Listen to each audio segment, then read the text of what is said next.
Hi, this is Zoe, the Tantalising Stamper. Today I'm going to show you how to do one version of the Faux Linen Technique. As you can see on these two little cards, you should be able to pick up some little creases in here that gives the effect of it looking like linen. And as we all know, linen's very creased unless you stand still after you've ironed it. Right, so the first thing we need to do is stamp on this piece of tissue paper, and it can be any tissue paper out of clothing that you've bought or some that you've bought, anything. You just want white, and some have a bit of a shiny side. That's not a problem, you can stamp on either side. It really doesn't matter. The nice thing about this technique is that you can flip your image, so you can stamp it one way and then actually turn it over and use it that way. So it gives you a little bit of flexibility that you wouldn't normally have. To get started, first of all you need Stays on ink and a stamp. I've got this cute little Santa from the Safe Santa stamp set that's coming out next week in the winter 2018 catalogue for Stampin' Up. If you just stamp him in the middle of your piece of tissue, you can then pop that out of the way, and you need to colour him. You can either colour him on the side that you've stamped him, or as I said before, if you want to flip him over, you can turn him over and colour him that way. Whichever way you use, it doesn't then matter which way you stick it down either. It's just that if you colour him on one side and then flip it, it will be a shaded, slightly lighter colour because of the tissue itself. I'm going to leave it over there, and you'll see it also goes through, so you want to try and keep it in one place or move it around some scratch paper or your grid paper. And then it's just a question of colouring it in with marker pens. I've got Poppy Parade here. I'm just colouring it in his Santa suit as carefully as I can, whilst trying to concentrate and talk at the same time. And being of an age where things like that don't work quite as well as they used to. But we'll get there. So that's his suit, and I can do the little berries up on his hat. And then you will basically move through all the different colours, and I've got these all ready so that I can colour it in. But to save time, because I'm sure you watching me colour is probably like watching paint dry, so here's one that I did earlier, and he's all ready. Now I've also got a piece of card which I've cut to be about the right size. Now I'm actually going to cut him out with a die, so it doesn't really matter too much, but you want it that your tissue paper is slightly bigger than your piece of card, because what I'm now going to do is scrunch that up, at which point you're probably thinking I've lost it completely, but bear in mind that it's linen, faux linen, and then just open it out, and then you might want to scrunch it a couple of times, get it nice and creased, and maybe 3 times for good luck. And then just open it out, and you just pop that to one side. Then taking an old sponge and a silicone mat, you'll see that this is covered in glue, so I keep this one for gluing, and I've got some Tombow which I'll pop a little bit up in the corner,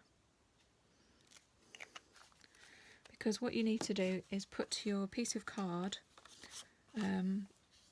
down and just get all the bits off it that I've managed to pick up, and dab it in the glue, and then sponge the glue all over your piece of card for sticking it on. And you don't want a thick layer, which is why we're using a sponge. Now you will get sticky fingers, you can put clips and things on, but I think ultimately get real and accept that you're going to get sticky fingers. So we'll make sure it's all over. Ideally you don't want these bits of fluff that I've managed to pick up, probably because it's my old sponge. And then go back to your image. If you put him in the middle, because as I said I'm going to die cut him, and then just gently push it all over the piece of card and the adhesive underneath. Now the temptation is to pull it up, just if you do, be very careful, else you'll tear the tissue, and then just keep moving it around so that you sprinkle it out. Now we don't need to, I've got a bit of a glitch there, but we don't need to worry about that because I'm going to cut the Santa out. So ideally you might prefer to let that now just dry before you put a die on it. But if you were just going to use the piece of card, if we take that away, this is nice because when it dries it just rubs off. Still a little bit damp there, you can see those bits from earlier. They just rub off, so it makes it nice and clean again. And then with a pair of snips, which I've misplaced now, you can, if you were going to just use it like that, turn it upside down and then with some nice sharp scissors just cut along the card.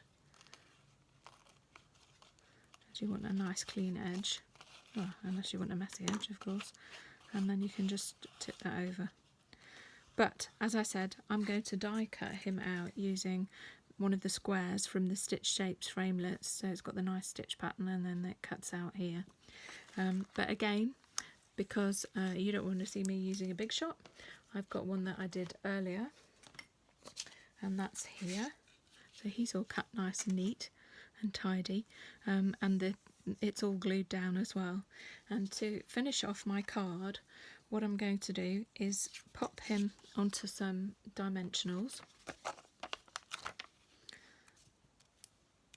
So I have one in each corner and one in the middle, I think. Peel those off, and then using the layering squares dies, I've got a scalloped die cut shape in the garden green, which I use for his apron and the holly. So I'm just going to, yeah, obviously you can put it in the middle, or you could put it, let's go for something a little bit different. Okay, we'll have him a bit offset. Then all we need is a card base to pop it on. You can have it simply like that, or you can have it one like this that I had at the beginning. And you can see I've added a sentiment, which I've also prepared for him. This is just embossed with white ink and white embossing powder. If you trim off the excess, and then to make a little fantail, the easiest way is to go up the middle like that, and then come in and cut the two tails, and then you should get it reasonably well in the middle. If you're happy doing it by eye, if not, you might need to draw lines, and that then can go on as well, just like either straight or wonky as it's going at the minute, 'cause my fingers are sticky. And then the finishing touch, which you can see on the original one, is to put some little red rhinestones on, and that just finishes it off nicely and adds a little bit of sparkle, and one on his hat as well. There's another version. This is another stamp from the same set, and again with a slightly different sentiment, just scooting by with a Christmas high, but it's got the same technique using the faux linen. It's really quite effective. It's really simple. You don't need lots of tools to do it. Obviously you don't have to have all the dies, but it's a great way to start.